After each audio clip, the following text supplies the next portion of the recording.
So for those of you that are new, there's William. So for those of you that are Hey, Richard. nice to see you. Getting And around you? joining. For anybody who's new, and Josh, just to let you know, we do these, try to do these about once a month. This is an open Q&A. It's not a sales pitch it's not a typical webinar that it's nothing but a camouflage sales pitch for a high-end for high-end products or what have you. Hi, John. Um, this is just good basic Q&A for anything that you want to talk about. It's a good opportunity for everyone to share deals if there's anything they want to talk about. Hopefully, a little bit of networking. Um, we'll go through a bit of educational piece. There's one thing particular I want to show everybody, and then it's open. So all we ask is that you raise your hand, and we'll go to the next one related to questions. I got a good amount of time for today, and also going to ask later on for Josh to weigh in on some of the stuff that he's experienced. One of the things, and if you'll notice, or you saw in the email invitation, at this time of the year, this is a really, it's almost a bizarre time of year for business acquisitions, especially on the individual level. You know, we've always seen that summers seem to have a little bit of dip, although our business has gone completely bonkers in the last 6 months. But summers very often have a little bit of a dip. And then when you get into the fourth quarter of the year, from a buyer perspective, you hit in the US, Thanksgiving, and then Christmas, the holidays, people have a tendency to tail off and have a less sustained effort. And at the same time, which is not the way you want to be doing it, of course, and we'll touch on that in a minute. At the same time, when you get into September of the year, and certainly as it relates to US-based businesses, less so in the UK or Canada and Australia and South Africa, which are large markets for us, where they have staggered fiscal years. By and large, most companies, their fiscal years end December 31st. And what you start to come across are a couple things that it's very important for you to be aware of and understand. The first thing is you're going to come across some sellers who are they're seeing how their year end, they're thinking about their year end, and they may have a tendency to say, well, let's see how the year plays out. Okay. You also have some brokers that are going to want to wait for year end numbers. And what happens if you hear that often enough as a buyer, the tendency is to say, well, you know what, I'm going to ramp up again in January. And it's a terrible way to do it, because it's a terrific opportunity, because you have buyers that start to drop out of the process now for a period of time. It's a little bit less competition. And the other part of it is, when you get into the first quarter of the year, the first half of the year, you may see from brokers, other intermediaries, or even sellers, sometimes they try to present these annualized numbers. Have any of you come across that, where they'll present you annualized numbers, just right? Well, annualized numbers are nonsense, okay? Unless you get to a certain period in the year. So for me, I discount annualized numbers completely. I don't even pay attention to them unless I'm going into the fourth quarter of a year. Because once you're in about 9 months of the year, you start to get a much better idea of what the year is going to look like. Prior to that, it's at best an educated guess, and a lot can happen. So, but when you get past 9 months in the year, you can start to think about annualizing the numbers.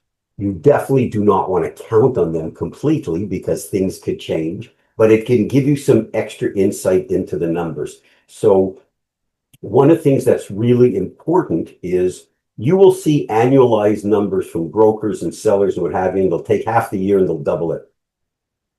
And they'll especially do that if the company's off to a good start. Well, those metrics do not make any sense whatsoever unless you're annualizing using metrics that are historical. And what do I mean by that? Let's say we're at the end of September now, someone gives you annualized numbers for the calendar year. Well, you can take 9 months of financials and you can extrapolate them out, as long as you have data from the past 2 to 3 years of how much the first 9 months of the year represented historically in the business. You can't just add 25% because the business may, what if it only does 5% in its last quarter? So you have to take a look at the prior year's contribution of revenue in the first 9 months to extrapolate it out. And so what I'm going to show you now is for those of you that use our program, How to Buy Good Business at a Great Price, you have the valuation spreadsheet in there. I want to just show everybody, because this is something that we added last year, and hopefully everybody can see this screen. Everybody can see the screen okay with that Excel spreadsheet? Yeah, we can. Okay, good. Thank you. So let me just take this out here.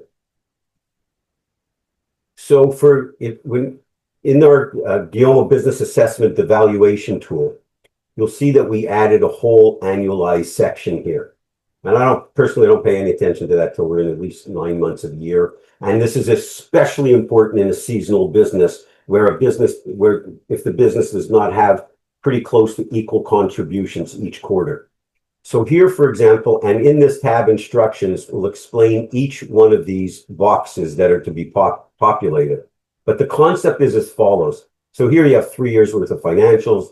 I'm not going to go through those again for you. But if the current year, for example, let's say the business has done $3.3 million in the current year so far. You go back and you say, okay, last year, the year before that, the first 9 months of the year averaged 65% of the total year.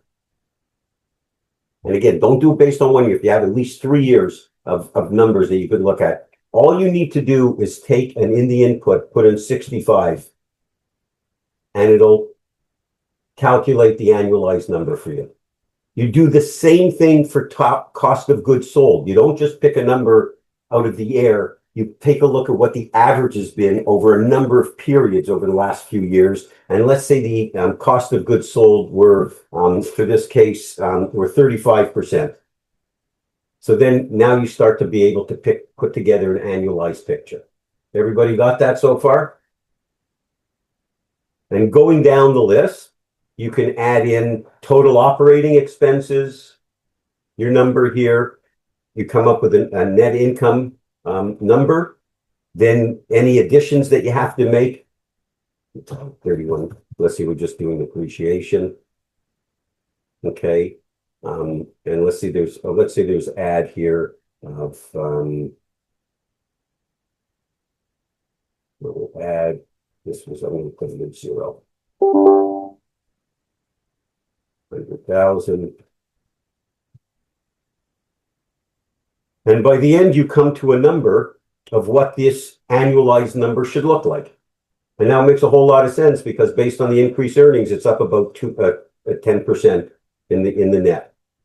Okay, so it's a really good tool, but again, do not use this until you get to a certain amount of period in the year, like we are right now as an example, or you have really bulletproof data of what the period that you're in represents as total of the business based on past years. Don't just make assumptions. Annualizations is not an assumption. It's just working with the numbers that you have and adding quantifiable metrics to it or percentages to it to come up and extract an annualized number. The other thing that came up on a bunch of questions actually over the last month and a half is related to weighted average at the bottom of this spreadsheet. Okay, so in this spreadsheet, I'm going to tell you methodology, how you should be thinking about this. If you only have 3 years of financials, but 3 years of complete financials, as in most cases, the most recent past is generally the closest reflection of the upcoming future, of the near future. And so you always want to give the greatest weight to most recent period, because chances are what they did last year is going to more closely resemble this year versus, especially in a case where a business has declined and a seller and broker are trying to pitch you on this idea. Yeah, they only did $2.5 million this year, but they did $4 million last year. So we're basing it on that, which you see all the time. Well, that doesn't make any sense whatsoever because they're just trying to pick out the best possible numbers. So weighted averages, when we have 3 full periods, I like to use the number of around 70-20-10 or 60-30-10. So 60 or 70 for the most recent period, then 20 or 30 for the next, and then 10 for the one after. In this case, you could probably, because you have 3 years and then you have a close to an annualized number, I would use about 30% for the annualized number and 20 and 10. Here, I'll put 20 just for, and so that gives you 100%. Here's your weighted owner's benefit average. And as everybody knows, use the spreadsheet. If you go into the value into the other spreadsheet, it automatically moves over the average owner benefit and calculates a valuation for you based on answering all these other questions. So that's, before we go into the next step, does anybody have any question related to annualization? Annualizing numbers? I didn't understand what are the percentage that you added, 65, 35? If someone's talking, please raise your hand and then talk loud. Who is that? It's me. I'm trying to find. Okay, here's my hand. I don't see anybody. Oh, here we go. Am I pronouncing it right? V-pool or Vi-pool? V-pool, yes. V-pool. Okay, please talk loud. So my question was, I didn't understand those percentages that you added for the I need you sales. to talk louder, please. You can't still hear. My question is around the percentages that you added for the sales and revenue. 65%. I don't understand very Okay. very. Let me go up. Happy to do that. Okay. Let me just take this out and make it 0, so it's a nice clean slate to look at it. Okay.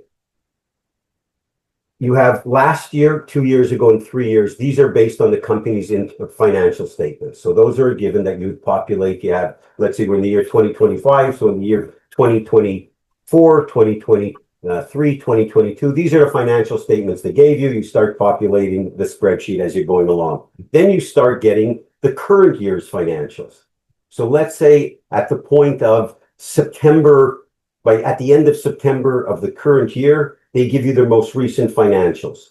And it shows that year to date, they've done $3.3 million in revenue. Okay. Well, if you take a look at past years, January through September of past years, you look and you say, okay, in the past 3 years, they have averaged 65% of their total revenue in the first 9 months of the year. Okay, so you plunk in 65. Mm-hmm. And then that'll extrapolate out to say, if all things remain equal, this is what the number will look like at the end of the year. Okay, got it. Okay, similarly with the cost of goods sold. You don't just take the current year's number, you take historical numbers, because there is a little bit of a guess factor. So what we're trying to do is take the art out of valuations and add the science. And so in this particular case, let's say 35%, and you click, and then it'll give you the factor for cost of goods sold. Understood. So again, critical. Use historical data in your metrics. A couple of things to pay attention to.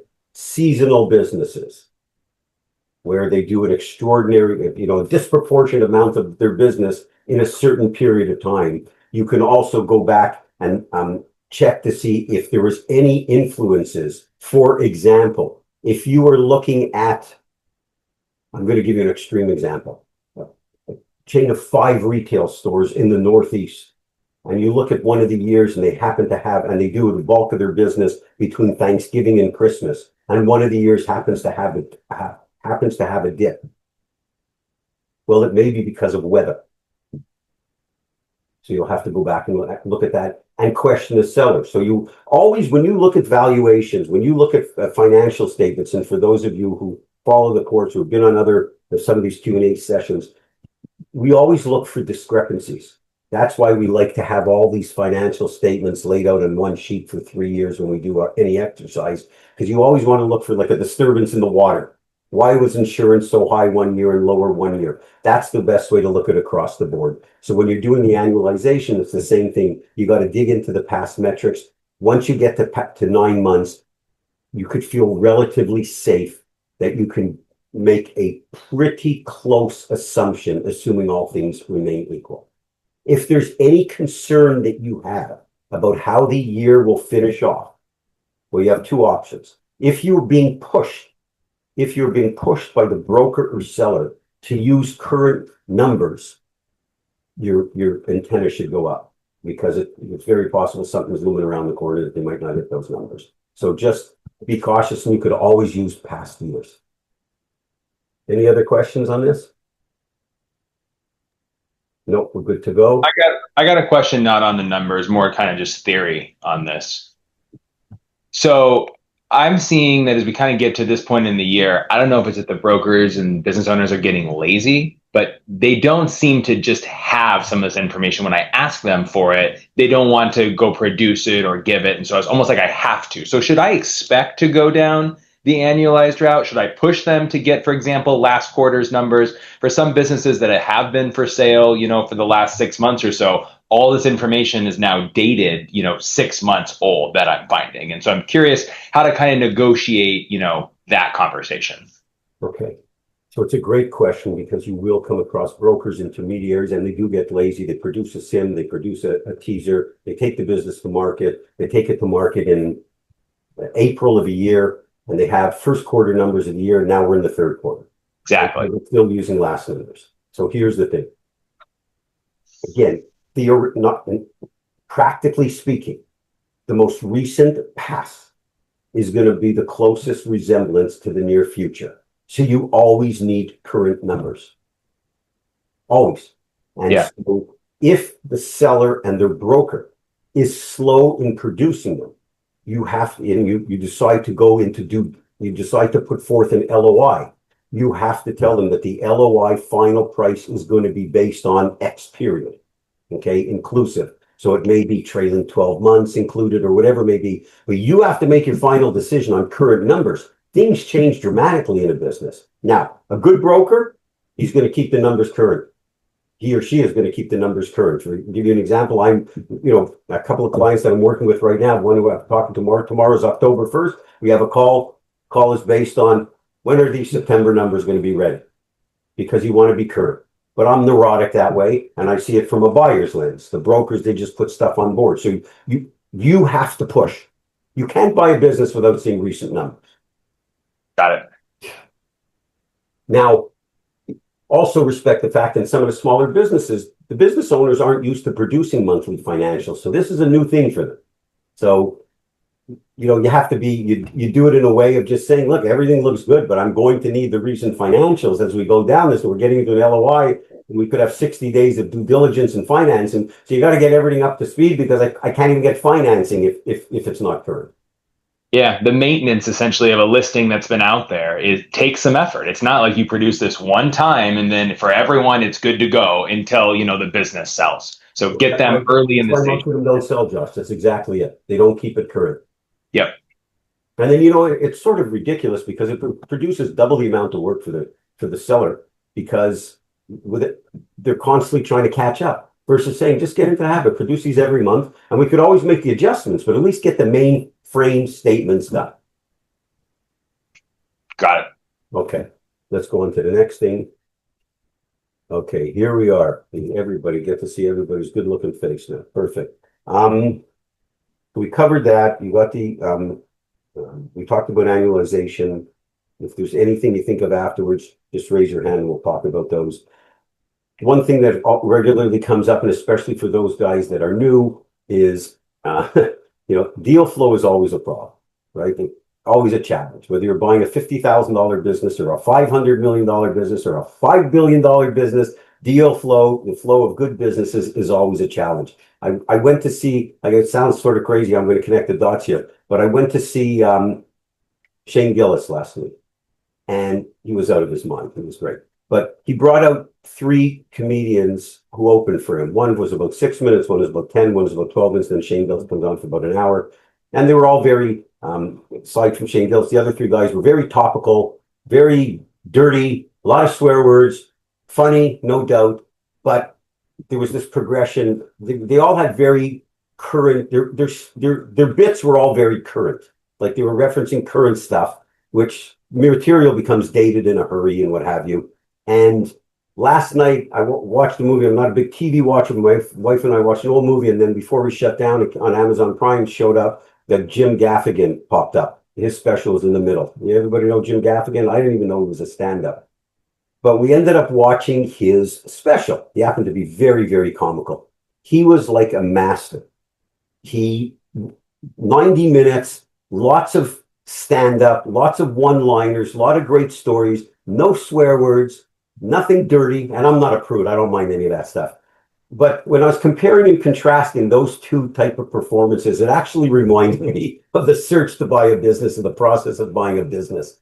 Because you have so many tools today that are redundant. They sound fancy. They sound great. AI, certain lists, lead brokers that are telling you the way they call lists and break lists down, etc. And what I'm finding more and more is that a lot of individual business buyers are becoming enamored with tools that don't work.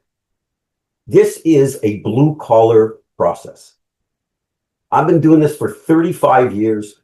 It has not changed. This is a Jim Gaffigan process. This is a blue collar exercise. This is old fashioned stand up, okay, with good funny stories and no swearing. In other words, you roll up your sleeves. It's the way businesses are bought and sold today, by and large, are the exact same way that they were done when I started 35 years ago. Yeah, there's some interesting tools. There's some developments. There's some AI or some tech that can help you. But you have to pound the pavement. That's how you create good deal flow. It's like anybody who's been in business.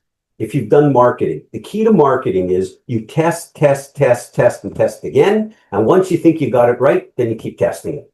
So the same way with deal flow. You have emails, you have cold calls, you have direct solicitation, you have networking groups. You got to throw everything at the wall because you never know where it comes from. And if you start to achieve a certain amount of success in a certain way of doing things, then you can focus a little more there. But you don't fall in love with all these alleged tools that they look great, they just don't work.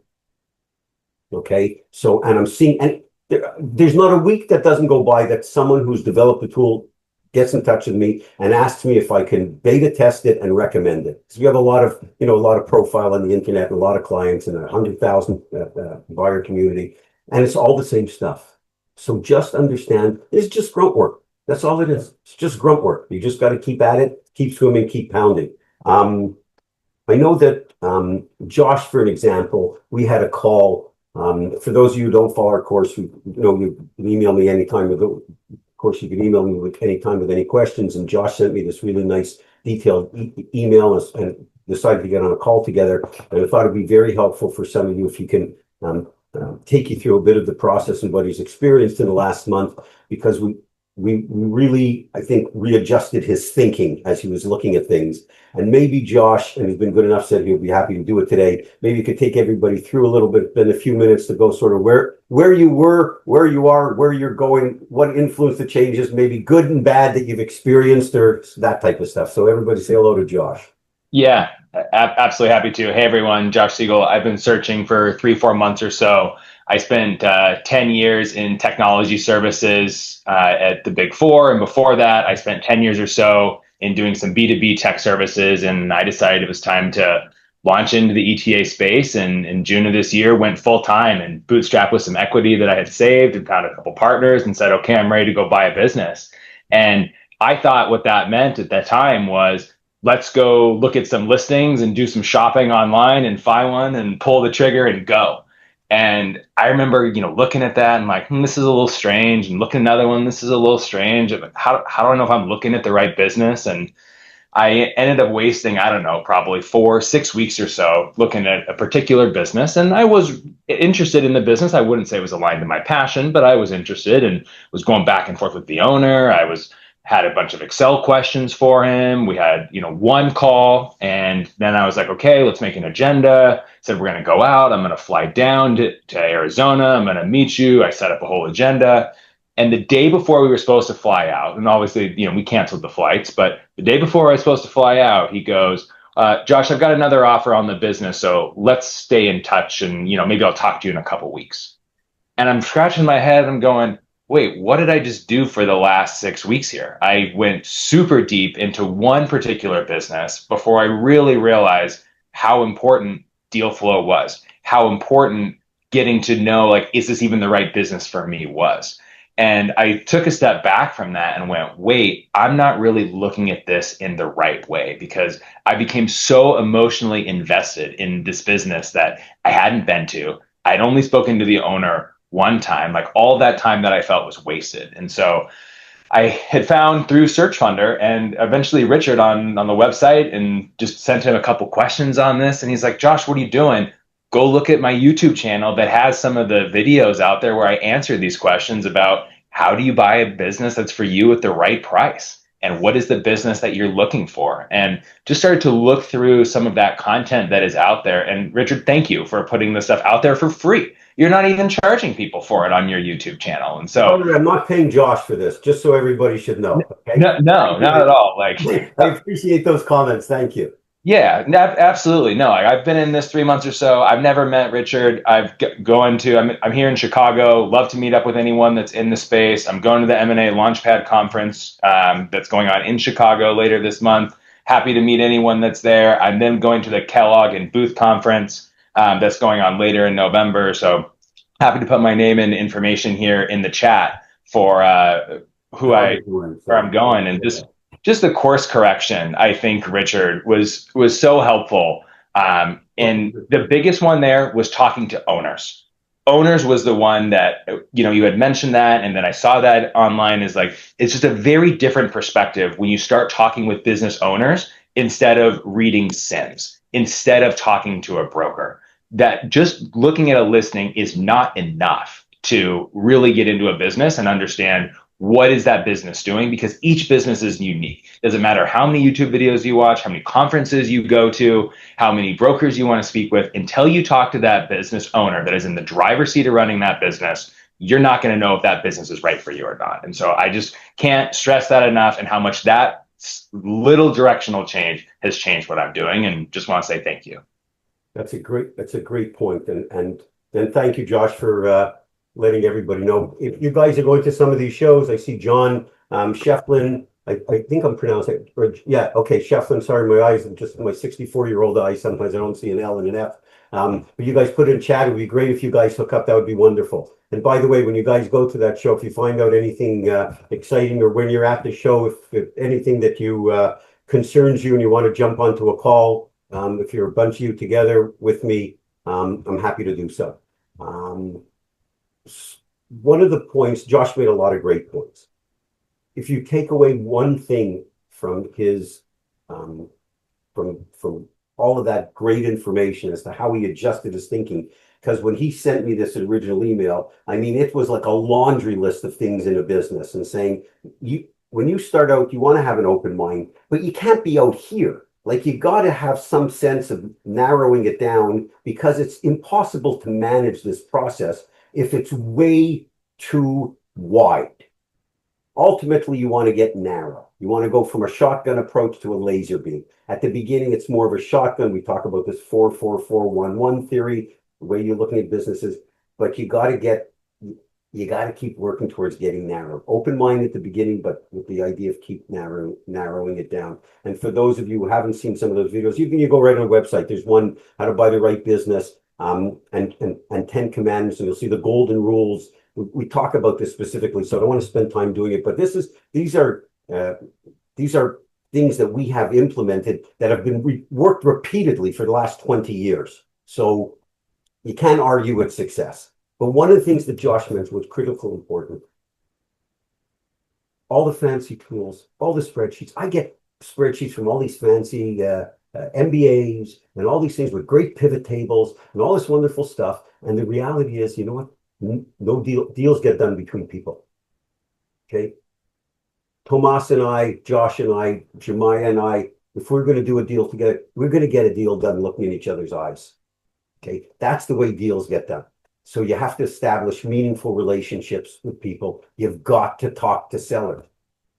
Other than that, the rest of this stuff is window dressing. Because that's when the conversation and the deal starts to get meaningful. And so when you start looking at businesses, you can't just keep jumping from listing to listing or all of a sudden pivot and spend all of your attention on one business that leads to nothing. These are relationships. And when I gave that Jim Gaffigan blue collar example or whatever, that's where a lot of these tools become very ineffective. Deals get done between buyers and sellers face to face.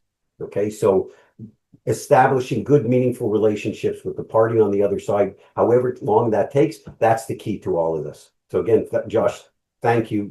Thank you for that. And by the way, for those of you, because there's so many young buyers in this, and I don't want to date it, there's a lot of young people on this call as well.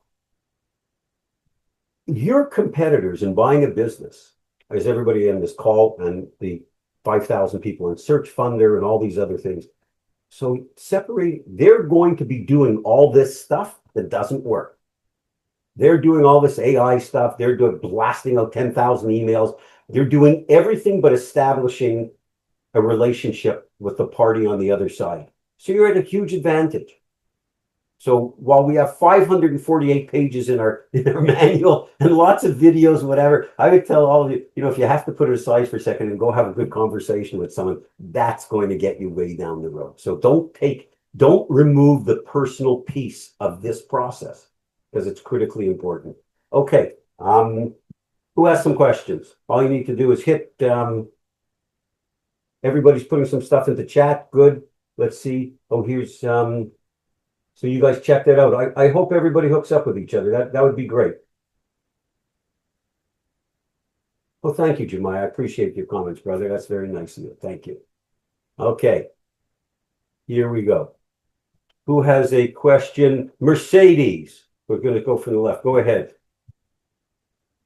Your mic is off. Hi. Yeah.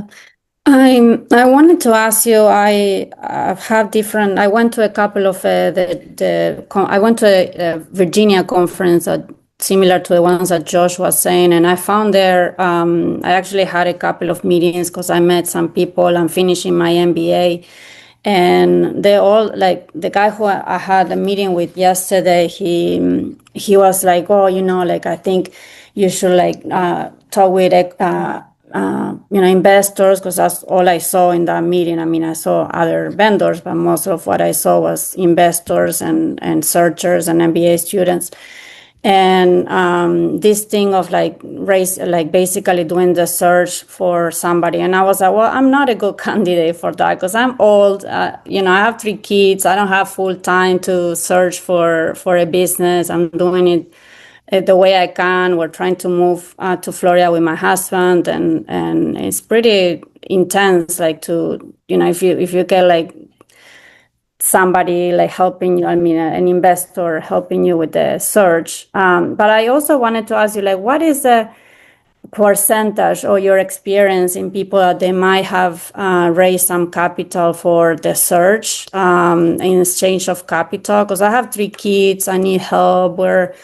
My husband changed jobs, so we need we have expenses, and for me it's super hard to just dedicate myself to the search, and I want to buy the business as soon as possible, but I want to know what's the best strategy. And then the other question is the softwares, because I found the Grata. I read online, or I think in Search Founder, that Grata software is the best, but it's like $10,000. So I don't know if it's the right way to go because it's so expensive. Okay, I'll answer your second question first. Related to some of the software that you see pitched online for this stuff, you could give the money to charity or light your money on fire. Okay. Okay, so it's for the cost of this software, the incremental help that it will provide is simply not worth it. Okay. Simply not worth it. These are exercises. If you're buying a business that's, for example, under $5 million, all these exercises that you could do related to the analysis could be done with more basic tools, because this is a comparison business, and I hate to see people waste a ton of money on those tools. They just don't. Hey, Richard, sorry, your volume got super low. Did your mic maybe change? Is that better? Yeah. Is that better? Let me pull up the book here. Okay. What I was saying right from the beginning is don't waste your money. It's not worth what any advantage that you're going to have from that software. You just don't need it. I mean, there are even some of the tools, if someone is into this for a year and not making any progress and wants to start looking at some tools related to contacting business and and you're focused on a particular type of business that's harder to find, sometimes the software that helps with the search, some of it could be marginally helpful, but by and large, it's a waste of time and it's a waste of money. That's what, to my point earlier, you have to be very cautious because, you know, our like the valuation spreadsheet that I showed you before, right? We had that's been stress tested in 1,004 successful transactions. That's an Excel spreadsheet, but it's got everything you need in there. And so sometimes there's a little bit of manipulation. Sometimes there's another piece to the business that you need to look at, but that's going to take care of 95% of what you need. The other stuff, it's just fancy and people don't end up using it. So don't get caught in this. The second thing related to the searches, I'm not the expert related to search funds. Okay. What has happened in the industry is the term search funder has become like a plain vanilla term, but in my world, it's still a business buyer. This is not ETA. This is buying a business. So you can give it all the fancy jargon you want. Okay. It's buying a business and you can't get away from it. So everybody likes these fancy terms and that's wonderful. It's very, from what I understand, very difficult to line up investors to have a paid search. Okay. And now you're moving to Florida. Do you know which part of Florida you're moving to yet? Tampa area. Okay. So Florida has some advantages. I live in Southeast Florida. I live between Fort Lauderdale and West Palm Beach and Boca Raton. There are some advantages in Florida, unlike many other states. Business brokers share listings here. Okay. Unlike a lot of states where you was a business broker, and I'm assuming you're buying a business under a few $1 million potentially. Is that Yeah, with an SBA loan. okay? So I do investment banking, which is a fancy word for business brokerage. And so when if I say anything disparaging about business brokers, I'm disparaging my own profession to a certain extent. But business brokers sometimes can be a real pain in the ass. But in Florida, one advantage you have is they share listings. They do it in about 17 states, similar to real estate. And so if you're looking to buy a Florida-based business, there's one website, for example, that the Florida business brokers work on. So it's an old antiquated site, but it's got every broker's listing on there, and it's called BBF, like Business Brokers Florida, BBF MLS, like multiple listing service. So BBF like Frank, M like mother, L like Lawrence, S like Sam.com, BBFMLS.com. Old site, not the easiest to navigate, but certainly not too difficult. Okay. You'll have probably 90% of all the businesses listed for sale in the state of Florida by business brokers will be on that website. Now, business brokers only sell 10% of all businesses. And so you need to expand your reach, however. But for me, if you're going to be going down the road of an SBA loan and you're looking for a smaller business, it is very difficult to get outside investors. That's just the reality. And especially to get someone to finance a search, because oftentimes they look for larger businesses. So I would and you're a mother, right? And you're busy taking care of your kids. The first thing is don't beat yourself up. You got to spend about 15 to 20 hours a week on this process to be successful. That's the number. When I give you any data, this is based on 20 plus years of data. If you're doing this part-time, you need to put in about 15 to 20 hours a week. What I would suggest you do, even though I'm not a big fan of the brokerage community, is at the level that you're looking. Very often, some of these brokers will have investors because they constantly have a flow of people that are looking for businesses. You don't necessarily see it much at the higher end because they pick and choose who they're going to invest with. But I would the same way that you're looking at businesses and having outreach of email, phone calls. You have to speak to everybody, but I don't want you to be disillusioned and I don't want you to go down a path that's not going to work. Getting someone to pay for your search is very difficult. Okay. It's like 1% at a time.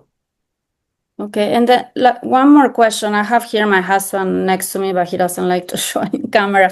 But he has this thing of like, oh, the first 6 months, everybody says that they're the worst times of your life, that if 1 month you're not making money, you have to cover it from your pockets. So what's your experience in that? Is that like really like that? What's that? You own the business? What's that? When you say once you own the business, Yeah, once you acquire the business. he's partially right, but not completely right. So when you do a proper investigation of the business, you should, barring something catastrophic, you should not experience any significant dip in the business. Okay. There will be a dip. There almost always is. The number that I like to use, I make sure that when I buy a business, that I have enough net working capital to take and handle a 25% decline in the business for the first 3 to 6 months. Okay. Because there's always going to be something. Like, you're the new boss, right? I hope I'm pronouncing your name right. Shilu, is that pronounced correctly?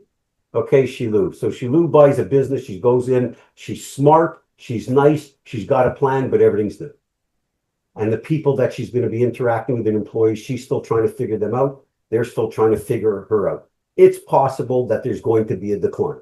And so very often there's not. But you have to account for that to make sure you have adequate reserves in case that happens. Now, when you do an SBA loan, they're typically going to lend you some money for working capital, but keep it in mind and paint yourself, when you look at the business, you want to paint yourself a worse predictable and best case scenario going forward. And the one thing I will, that's right. That's right. Shalu just said, I heard it called the J curve, where things drop for a bit and then may go up due to this phenomenon. That's correct. And it drops because of not necessarily the business. It's just an adaptation period of a new owner. And the employees are a little freaked out. And these things, it happens.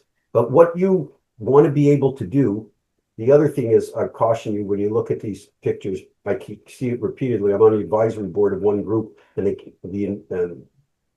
these individuals keep coming to us with these investments, and they paint a scenario of worst case, expected case, and best case scenario. And in worst case, they're showing a 5% increase. That's not a worst case scenario. A worst case scenario is if the business declines by 20%.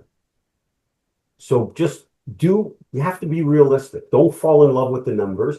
If you're in a situation, Mercedes, where financially you say, well, we don't have enough money to fund this business and have 3 months working capital with a decline, then you need to save potentially a little more or find some outside investors. You don't want to put yourself out of business before you're in business.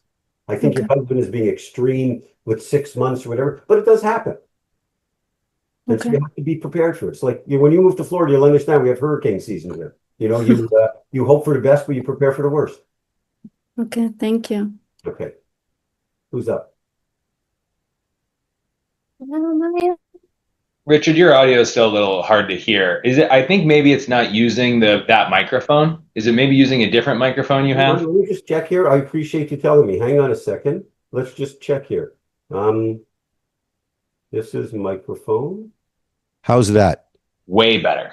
Okay, so as usual, I don't have C on this call, so I probably screwed it up. So now I probably sound too loud. Okay, that better. Great. Thank you for letting me know.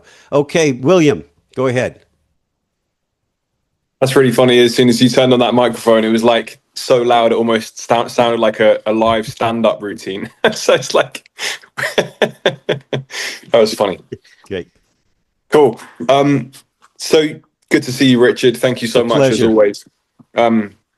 We spoke, briefly about my situation as a business owner in a particular, sector or doing landscaping, and about, approaching similar businesses and coming on as a salesperson, to build up some sweat equity.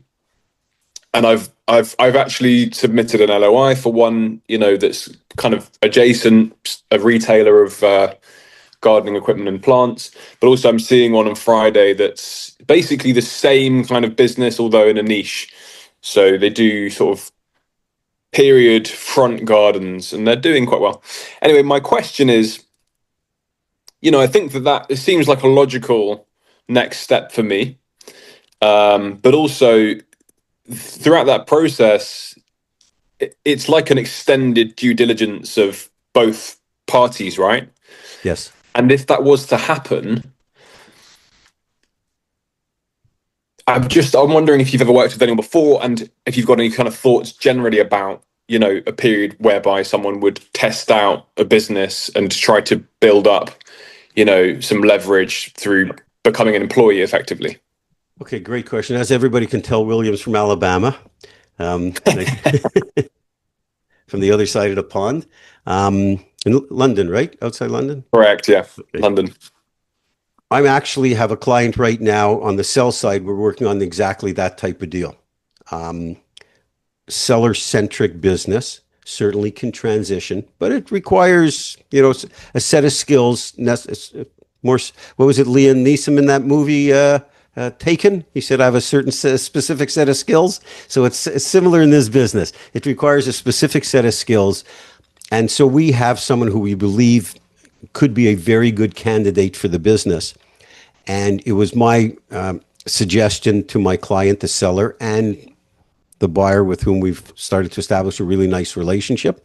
And this is something that's been fostered over time, a lot of this meaningful stuff that we've talked about earlier, and said, well, why don't we give him a test drive and give him an opportunity? Because my client doesn't know if he's the right person.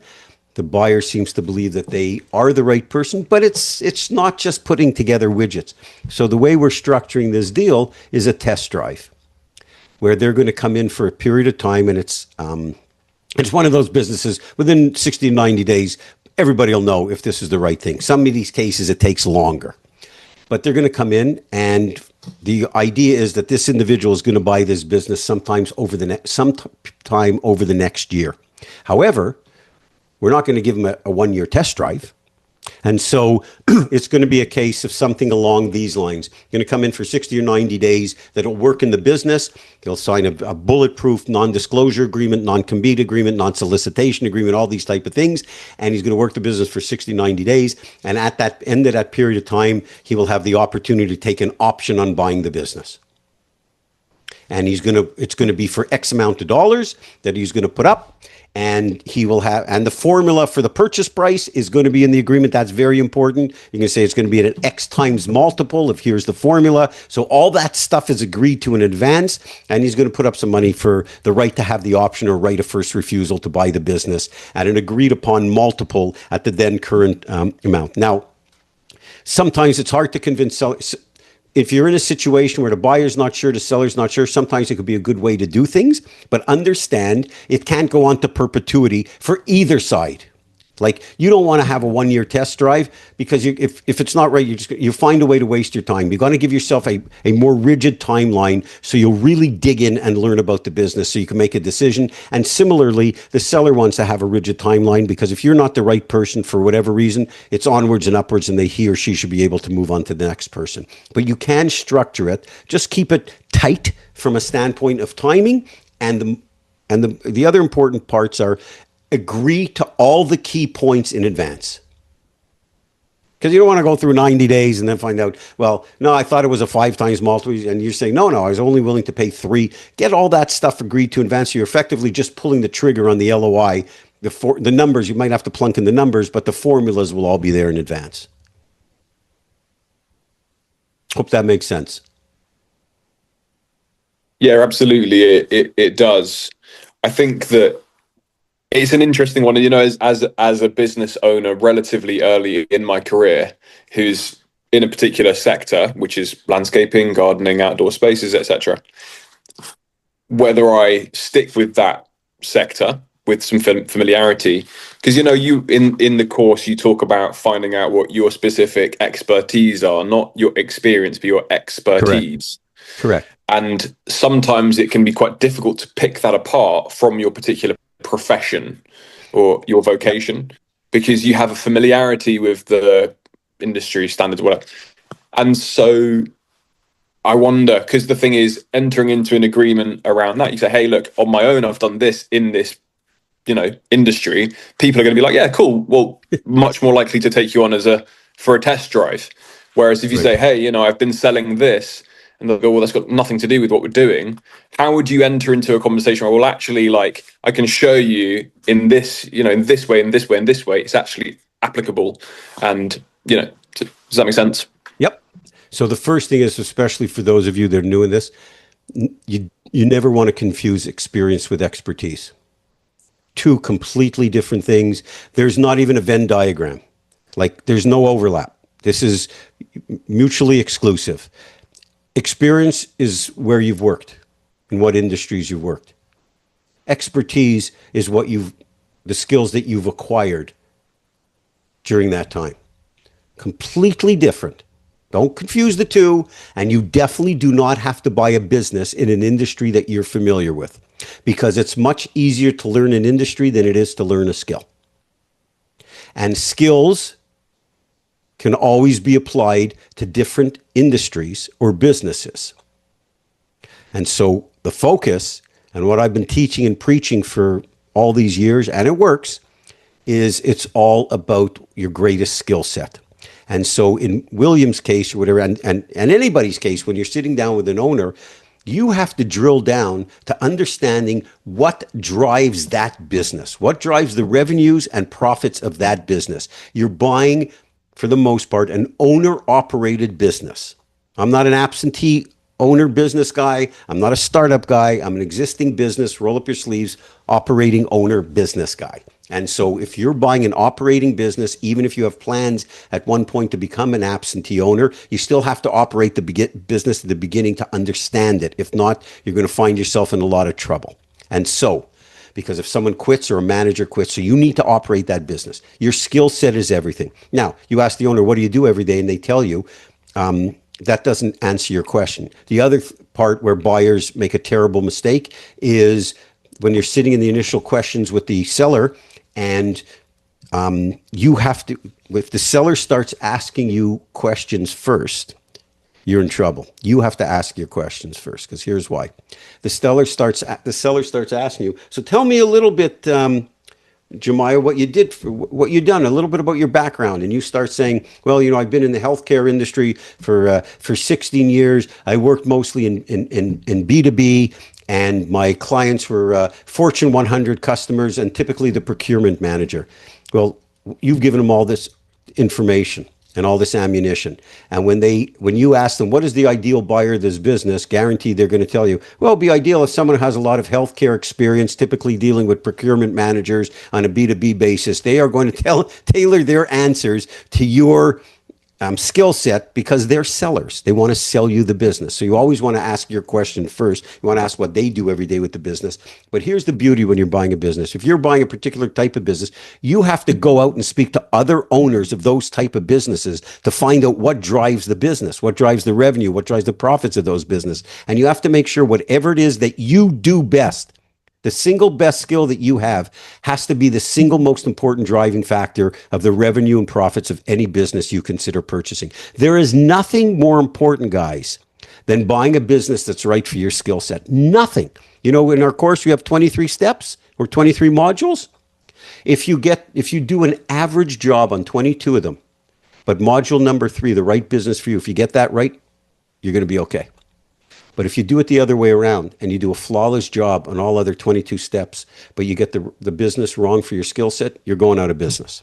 So nothing is, and I don't want to scare anyone, I just want to give you reality. Nothing is more important than buying a business that's right for your individual skill set. And that's why experience and expertise do not overlap.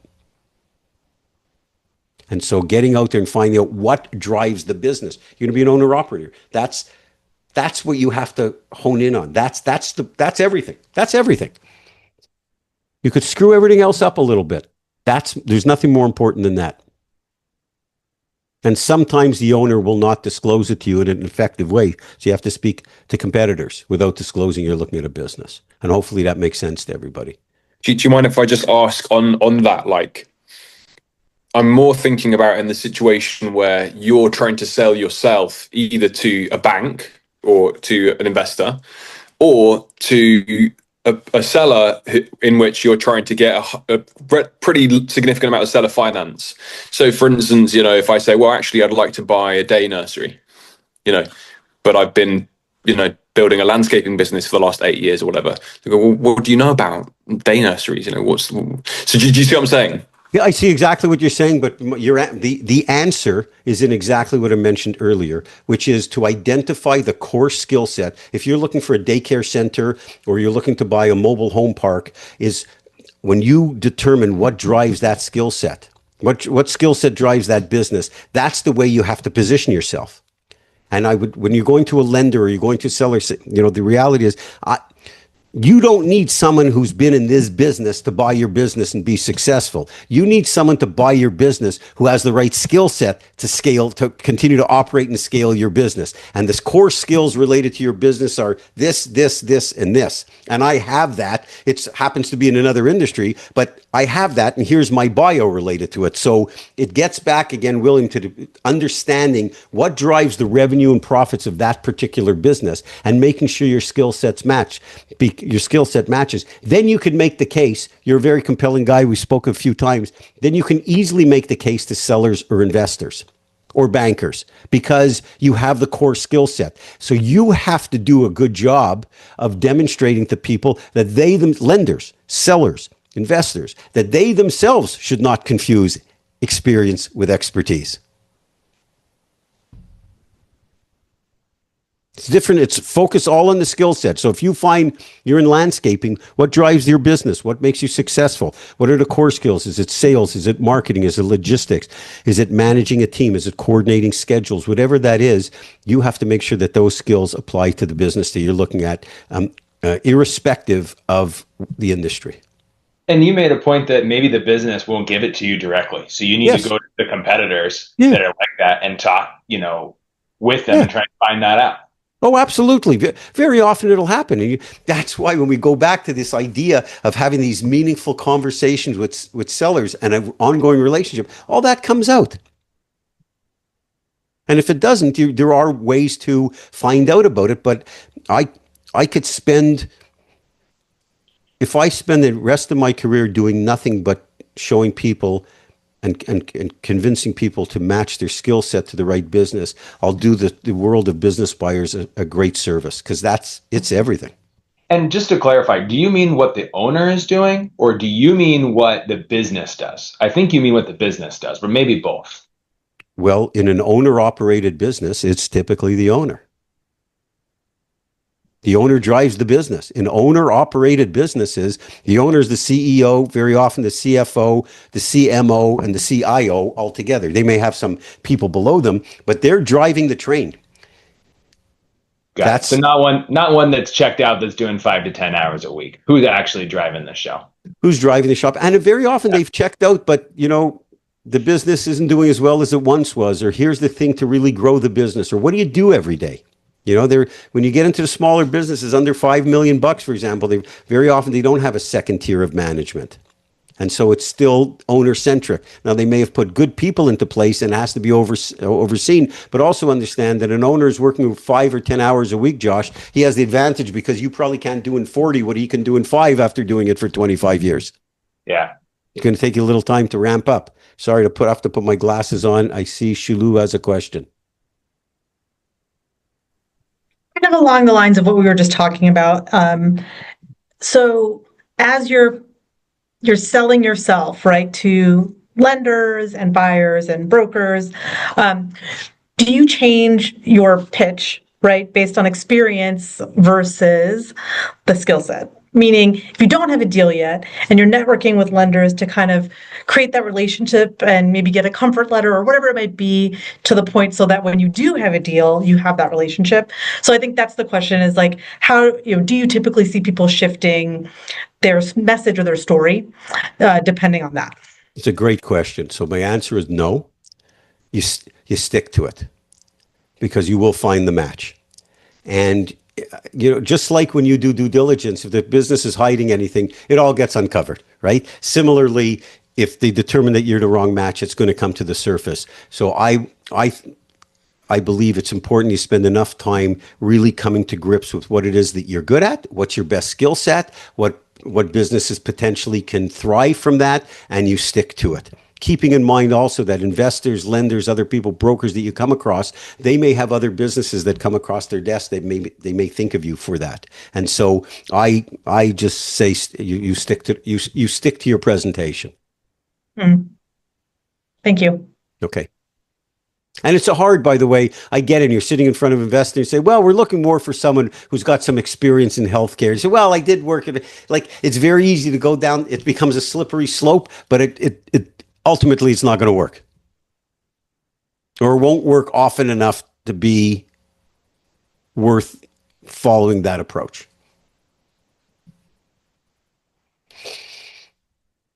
Okay, who else? Let's see. Oh, good enough.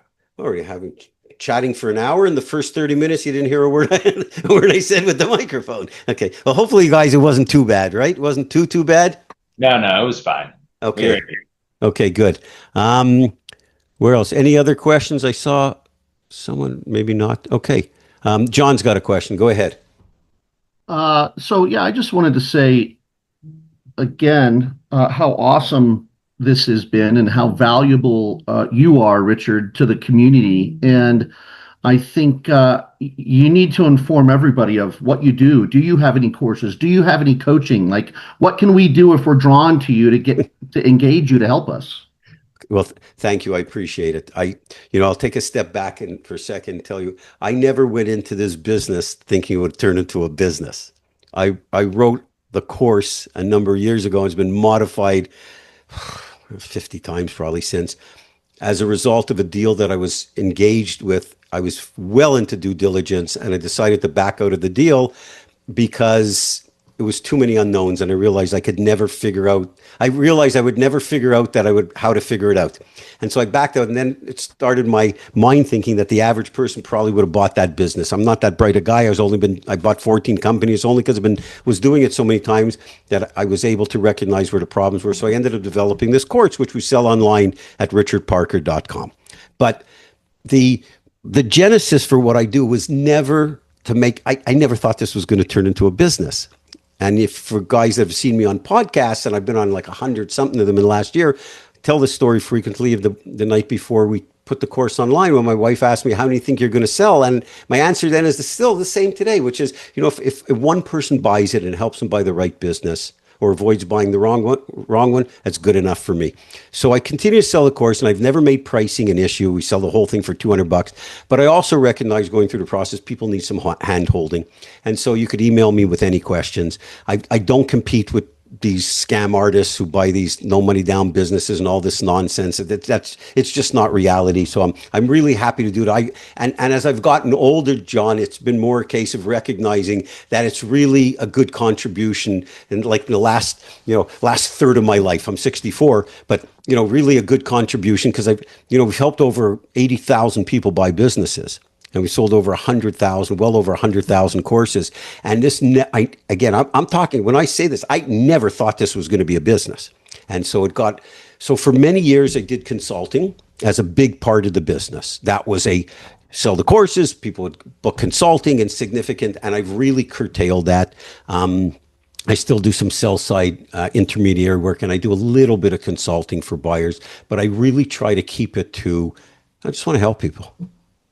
And I know it's hard when you have all this social media and all this BS online of all these people, they sell you something for $200 or $500. And the next thing you know, they're trying to trade you up to join a mastermind group for $2,500. And then they're trying to buy, trade you up again to buy something for $15,000. I just don't do it. I mean, it's just that's not who I am. I think Jan is on the call. If Jan is still there on the call, I mean, him and I have probably had 15 phone calls together. That we go through deals and whatever. It's just what I do. And so, these type of calls that we do these things every quarter or every month, I'm happy to open it up to people. And if there's not enough of our Diomo clients or people who bought our course, how to buy a good business at a great price, they'll register. I hope I put it on Search Funder because I just, really just want to help people. So all the tools, the resources, and I appreciate all the great comments. If you go to richardparker.com, you got 30 hours of free videos. I got probably 200 articles, 80 podcasts that I've been on. And then we have our course and people want to buy it. They buy it. This never turns into an infomercial for the course. But I really appreciate the compliment because that's exactly what I'm trying to accomplish. It's just really to help people. It's great. Thank you. And again, thank you. Very kind words. It's really nice to hear that. Yeah, there definitely are some very devious people out there on the internet, and I've engaged with some of them. I managed to get a refund out of one guy, although apparently they don't give refunds for some. Yeah, it's very sad, actually. It's very sad. I've been telling people for years, if you're going to buy an infomercial product, I bought an infomercial product probably 30 years ago, even from an infomercial. right? Carlton Sheets, real estate. It was still one of the best courses I ever bought. It was fantastic because it was practical to the point. And for you guys who read my course, you read it. This is how I talk. Like the course is how I talk. There's nothing fancy in there. But if when you go to buy something online, and I think it was Mercedes was mentioning the software, someone else was. Here's the thing: when someone's selling you a product, if they don't give you a guarantee, and they won't have a refund policy, don't buy it. Like I give people a lifetime money back guarantee. I don't need the money, number one. And if you're not thrilled with it, I'll give you your money back. But if you're someone selling you an informational product and is making representations that if you follow this, you'll be able to do that, well, they should be able to back it up. That's just my opinion. If not, they're just, pardon my French, they're just full of shit.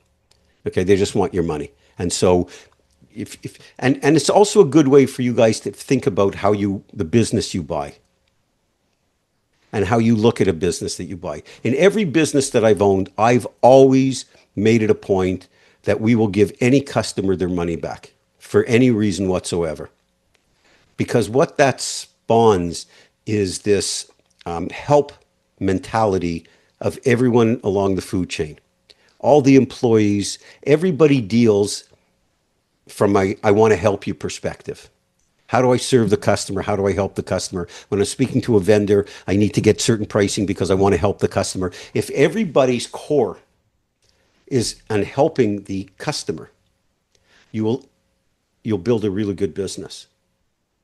As long as you're selling a product that's reasonably accepted. So, getting back to this infomercial stuff, anything you look at, software, whatever, if they don't give you a test period to test the whole thing properly, if they don't stand behind the products, I'm just, the reason why part of the reason that Amazon flourishes, no matter what you buy there, you could send back. It's never an issue. You're never going to have a hassle. So, when you look at some of this stuff, if any of this software makes sense for you and you think you really need it, if people don't put up a guarantee, it's like, to me, it's just, they just don't believe in their product or service. John, you had another question. Go ahead. Yeah, I just want to throw something out to the group. In the spirit of how candid you are, Richard, I know you'll support this. There's a lot of people out there. Again, as we just talked about, right? There's a lot of gurus, and they want to tell you that there's amazing businesses that are for sale that you can get for no money down and use other people's money and blah blah blah. This space, it recently called ETA. Search Funder, all this stuff is become frothy in the last decade. It seems like there's a new major university program adding ETA to their MBA program like every 6 months. It's like the newest thing, especially since real estate's taken a shit, right? So the gurus have to go somewhere. Everybody's got to go somewhere. I want everybody here to be realistic, to know, especially because if you're, thinking about giving up what you do to make a living so you can search full time, thinking you're going to find a great business in 6 months, it's very, very competitive. It's very difficult.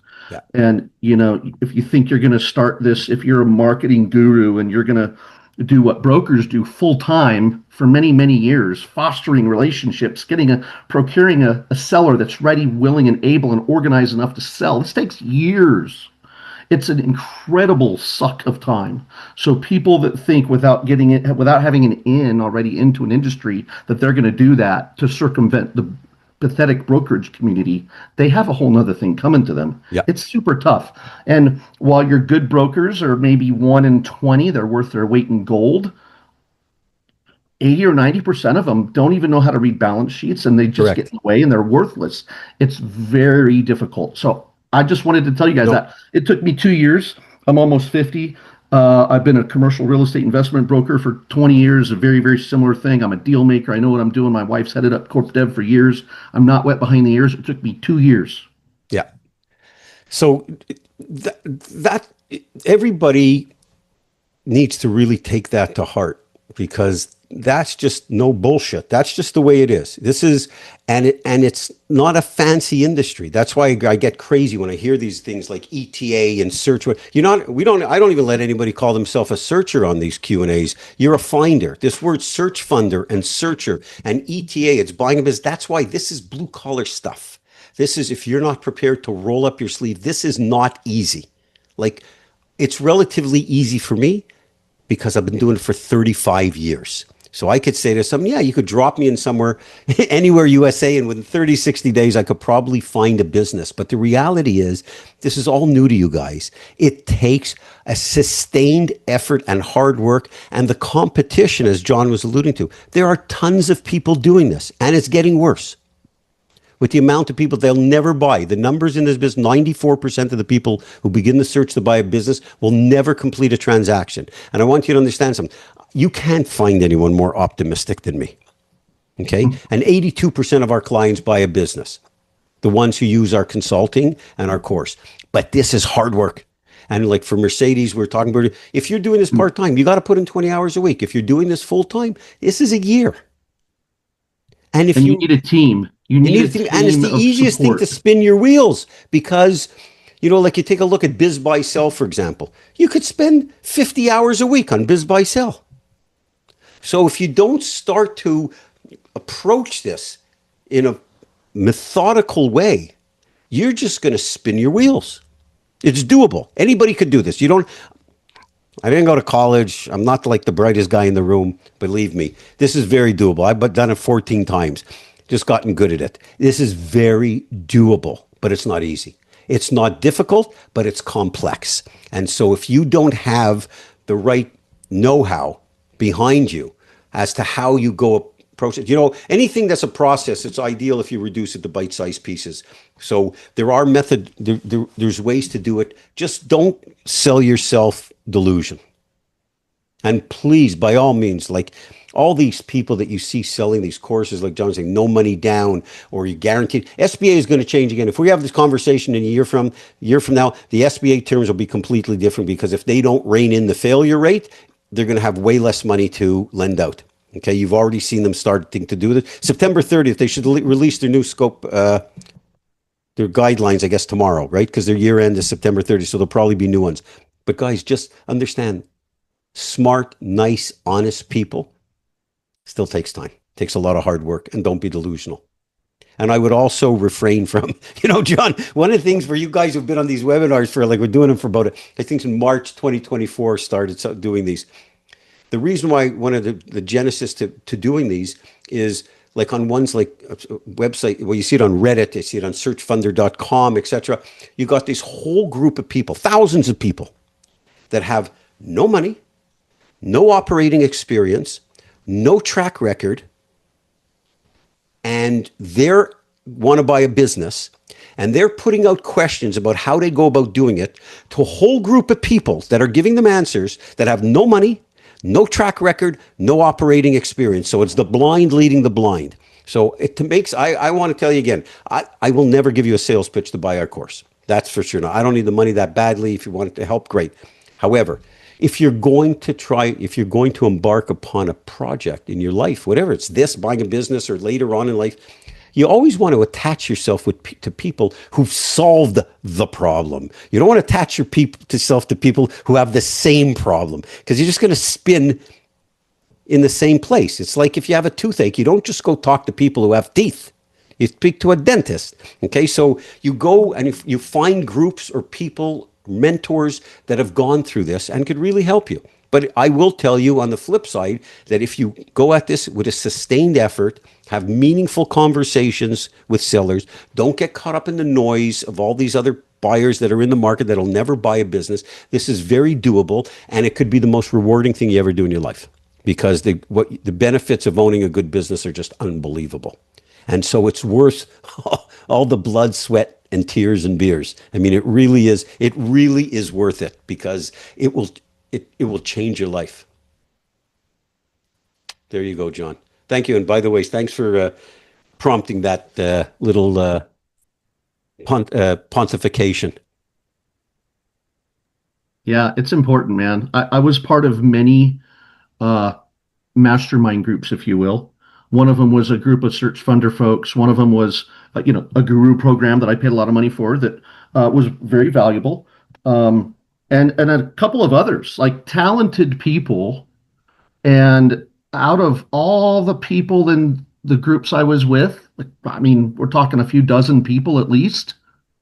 I think two of us ended up finding businesses before running out of bandwidth Yeah. and having to go back to what they were doing before, whatever Yeah. flavor that looks like. Yeah. I ended up getting into, I'm a people person. I'm like Richard. I'm not the brightest knife in the drawer, the sharpest bulb in the ceiling. But I set out to be sector agnostic, and I looked over half the country for a while because that last 6 months I was so aggressive. Right. I ended up buying a chemical distribution business in Phoenix. My wife is in Denver. I travel back and forth, but I mean, I drank from the fire hose for 6 months and had to learn something totally different. It was a sales team. I could manage a sales team. I had it, but still drinking from the fire hose, still, learning it. And But now it's fun. it's fun. It's been great to be challenged again. And now that I'm in it, then it's become much, much easier to approach vendors and suppliers for strategic acquisition. And I'm going to submit an LOI this afternoon for a $10 million company in the Valley that's in the same space. Nice. So it's become fun, and I got a great team in place. And like what you said, Richard, I've got an office manager, a warehouse manager, I've got a sales manager. And, I'm planning on spending most this month in Colorado. But look, if I lose one of those key people, fire hose is going back in mouth, and I'm 60 100%. hours a week. Like, 100%. and yes, we're trying to update our SOPs and cross train so that it's not an emergency if that happens. But you live by the sword, you die by the sword. Correct. And you got to learn how to run the business. So you got to go in. If one of the managers leaves, you got to jump back in. One thing I'll tell you guys, when you start buying business, what the best thing you could do. I was a young business owner. I was 29 years old. And I'd say for the first, probably 6-7 years, like my ego got in the way and my insecurity got in the way because I was always the youngest guy around the table. And so I probably wanted to be the smartest guy in the room for a long period of time, and then realized I'm so much better off when I'm the dumbest guy in the room because I could learn from the people. And when I got my ego and insecurities aside and started hiring people that were bigger, better, faster than me, my businesses took off exponentially. And one of the biggest lessons that I learned from that is, I've dealt with a lot of very successful people, and a lot of my clientele in consulting side, I have a few very high net worth individuals. I do the litmus test for businesses that they and their family and second and third generation look at. And a couple of these are billionaires. And, I've found a common thing from some of these people that are just so ridiculously successful is they don't focus on the money. They just want to build a great business. And you do that by empowering people, getting the best possible people and empowering them and paying them well, because it's so hard to recruit, train, and retain good people that if you're lucky enough to get someone good, you want to keep them there and incentivize them, because you ultimately end up splitting a much bigger pie. And so as you look at business ownership, the money is really important. But if you get into something where there's an economic benefit and you structure it the right way, by default, you're going to make money. And so you want to be able to duplicate yourself and empower people and get the best possible people, let them make decisions, stay the hell out of the way, and they'll help you grow your business. Shilu, you have a question. This might be a different way of asking something you've already answered around the fit and skill set, but I hear two schools of thoughts on your criteria, and obviously numbers are just one piece of this, but the idea of in such a competitive market where people are going further and further down market, right? Do you look for the smaller business where you can get in and get that operator experience, right?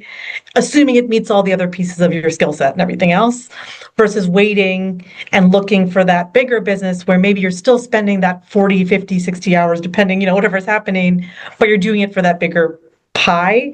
So I'm curious of what you've seen in, just the market, given how crowded it is. Are people going smaller and trying to do that and build their backbone that way versus kind of waiting for that bigger Okay, number it's a great business? question. So it's not dissimilar to when, parents or people will tell you, when you're looking to buy your first home, buy the biggest house you can afford because of the equity value that you're going to build up. So there is some value to the idea of buying the biggest business you can, because typically it's going to be more sophisticated. There'll be more processes, systems, procedures in place in a larger business. However, with that said, the most important thing is getting in the game. Because if you got entrepreneur blood running through your veins, it's not going to be your last business. And so you're better off, you've got to get, and once you're in a business, once you're in it, you're going to find, like John is looking at another business, probably does $10 million in revenue. I hope I got that number right. Okay. From looking for 2 years, now he's into one. Whereas if he hadn't bought that first business, he'd never be looking at the second one. Okay. And so you've got to get into the game. And sometimes I don't believe that it has to do with the amount of people that are looking. It's more important to get in, buy something that's manageable, that you're able to extract enough money to keep one nostril above the water and live financially, but get into the game, because the amount of opportunities that open up once you're a business owner, it's like the floodgates open, because you're always thinking there's other now you've bought a business, you've got through that first of buying a business. Now you could look at something bigger or something, something that's larger or ancillary, complementary. So to me, it's really, you've got to get into it. If you're not finding the businesses at the level that you're looking at, go down. Doesn't matter. Just get into the game. It's like when people that are looking for a job, they spend striking out every day for 3 months. Suddenly, they have 3 interviews and 2 offers. It's like the floodgates open, right? I don't know if you've ever had that experience. I know I've had it, and people tell me they've had it. It's the same thing when you own a business. The opportunities that you see increase dramatically once you're a business owner, because you're always looking at ways to improve your business. So I have no problem. It's great to buy the biggest business possible. Get into a business. Don't make a big mistake. You're going to make mistakes. Just don't make a big one. So if the first one is not that great, buy it, run it. Not that great, sell it, buy another one. Yeah, no, that makes sense. I think it's interesting to hear kind of the debates around both sides of it, right? Yeah, I mean, I've bought businesses from $50,000 to $208 million. The process of buying them, sometimes at 50 grand, were harder than the ones at 100 million, because you're dealing with very unsophisticated people, an owner operator, but it gives you the platform to do other things. My first business is $30,000. It's when today's equivalent, about $75,000. That was money that I put into the business to start it. So get into the game, especially if you're young, you have some opportunity. And if you don't have a wealth of expenses hanging over your head, and you could, get by a little, just get into the game. Yeah, I also hear from others who have closed on things that once you close and you are seen as someone who is a credible buyer or operator, it's like people just start coming to you, whether it's the bankers or lawyers, whoever, who are already like, hey, I got someone else who's like in this space. Like, it's exactly what happens. It's exactly what happens. To John's point, he would have never been looking at this second business if he hadn't bought the first. Cool, thank you. And it also gives you more nerve. Like, you get a little success under your belt, you become a little more tolerant to risk. You know what to look for the second time around. You're more informed. You see the eyes. When I gave you the example that I could buy a business in 60 days, it's not because I'm a hotshot. It's just I see the eyes. I look at a business. I see the business through the eyes of an operator. I know if a seller or a broker is bullshitting me, because it's done this so many times. So when you get into the world of entrepreneurship, you own a business, when you start looking at another business, you're going to look at it through the eyes of an owner and an operator. You're not looking at it the eyes of a buyer when you don't know much. Just goes to show that, like, there's so few competent people in this lower market space, and that if you can actually get this skill set, it's like the best skill set you can have. And the other point, William, in the smaller businesses, you could really move the needle. Mm-hmm. You have a business doing $2 million, it's usually easier to go from $2 million to $3 million than a business that's doing 20 million to go from 20 to 30. Like, you could really move the needle. So you could, so there, it's, and it's the impact that it can have on your life is unbelievable. Like financial, what you could do for other people, empower other people, bring value, and you know, businesses sell at multiples. So let's say at a 4 times multiple. So for every dollar of value you add, you're going to get $4 coming out the other end. So it's really a tremendous investment. And I will reiterate, you're going to make mistakes. Just don't make a big one. That's all. It's not. It's very easy to avoid the mistakes if you do it in a methodical, knowledgeable way. I see a master the skills of an operator and as a leader. Who had that one? I saw that chat. Hang on. I want to finish reading that.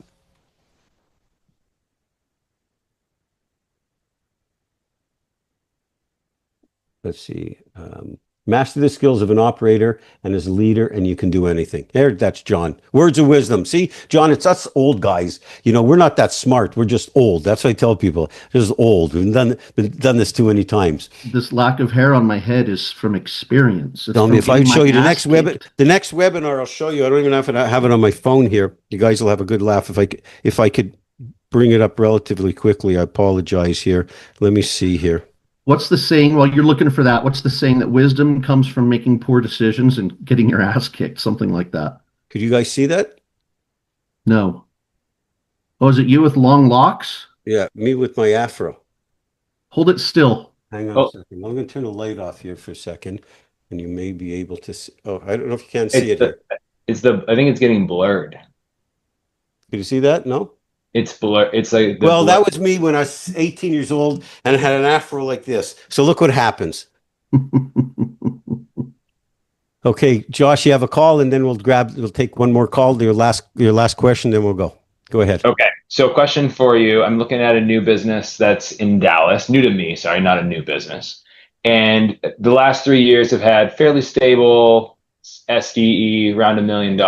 And this year they're down to like 150, 160K, a significant tank. And the seller is trying to explain it as the business, because of the overall economic climate, a number of large construction projects have been on hold, and because of interest rates, they are strategically waiting for interest rates to come down for them to resume some of these contracts, at which point he expects the business to go back and be at the same level that it was previously. No guarantees, of that, of course, and because of that, he's dropped his price of the company in half from 4 to 2 million. And so kind of still grossly overpriced. I don't even know what it is.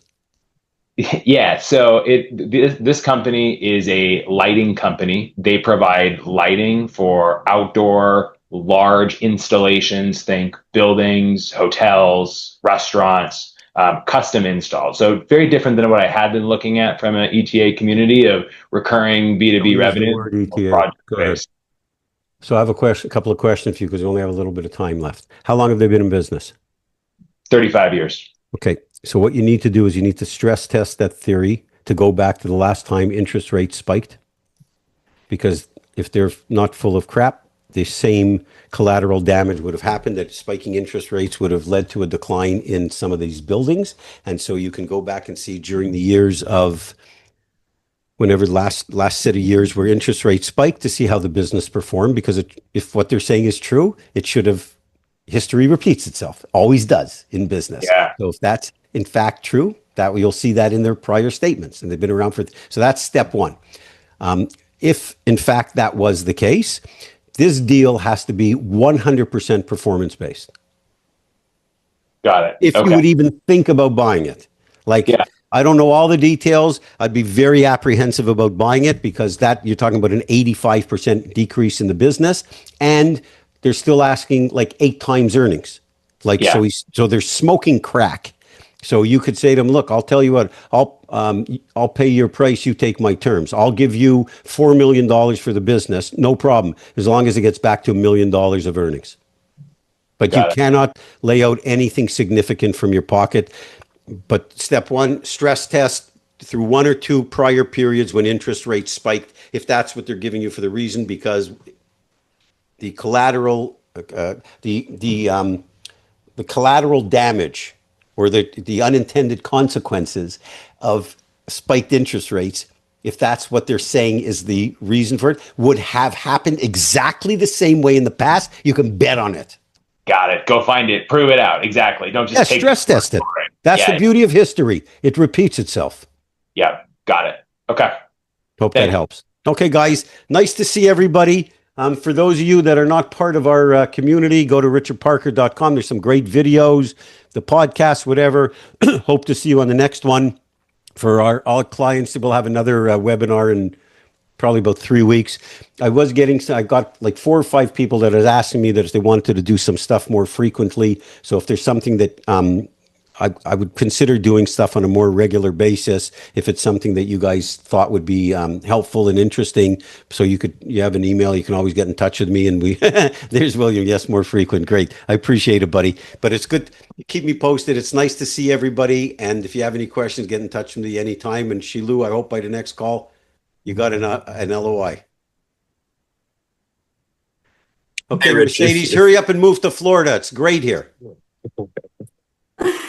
Bye. Bye, guys. See ya. Thank you. Thanks. Hey, Rich, if you have 2 seconds. Yeah. Well, I have you. I was looking at a business last week. It's not by any means a home run, but it's a bigger business. Their revenues were about 13 million for 2022. 23 was 9 million and 24 is 9.4. So it's in a small decline. Basically, what they're asking for the business is 3.9 million, and the sellers have a $2 million SBA loan that they took out during COVID, and about 1.1 million in inventory. So after speaking with the broker, they just basically want to get out from the business. They want me to assume the $2 million loan, which is at about 3.5% according to the broker, and pay them for the inventory. Is it an assumable loan? That's what he said. But get number one, get the loan doc. How much? What are their earnings? Well, for 2022. No, 2024. It's 100. I didn't see the tax return, but the broker said it was 196,000. But the previous year was negative 421,000. You can't pay $3 million for that business. Yeah. You can't pay 15 times earnings. Yeah. And then the previous year, they only made $75,000. So I don't know how. I would assume it'd be very difficult to get financing if there's negatives in. You're not going to get financing. Your only hope is to potentially assume that note. And even then, I mean, these guys, what they're realizing right now is they have a business that doesn't make any money, can't make any money. You have 3 years of history that doesn't make money, and even at $200,000, you can't pay 15 times earnings. A business making 150 grand. It's like usually, and I don't even know the business, so I could dig into it unless it's something exceptional. If it's a business making 150 grand for many years, when you're below $500,000 of earnings, very, very hard to even get above 3 times multiple because you can't finance them. Right. And the other thing, Jan, which concerns me is like you have no room for error. Right. Like, they're 9.5 million, they lost money, and 9.5 million, they made a little bit of money. Like there's a little bit of a transitional period. We don't know how good the inventory is. And at that level, if you make a little bit of mistake, you're in trouble. Yeah. So there may be potentially an opportunity here where you could, if you have to go and learn this business and understand why it's not growing, because there's 3 years of either decline or not growing. These guys just want to try to get out alive. Yeah. That's my guess. And I don't like to shoot from the hip without knowing all the details, but it's pretty extreme. Right. I figured I'd ask you. No, of course. And keep me posted. I haven't seen you in a while, so get back on your horse. I've been working. It's our busy season now at work, so it's just 80 hours, 90 hours a week. So yeah, I figured. But it's it's always nice. I always enjoy a conversation. So if anything comes along, you need some help, get in touch with me. Absolutely. It was nice talking to you. Always a pleasure. Okay, guys and gals, nice to see everybody. Stay well, and we'll be back in touch soon.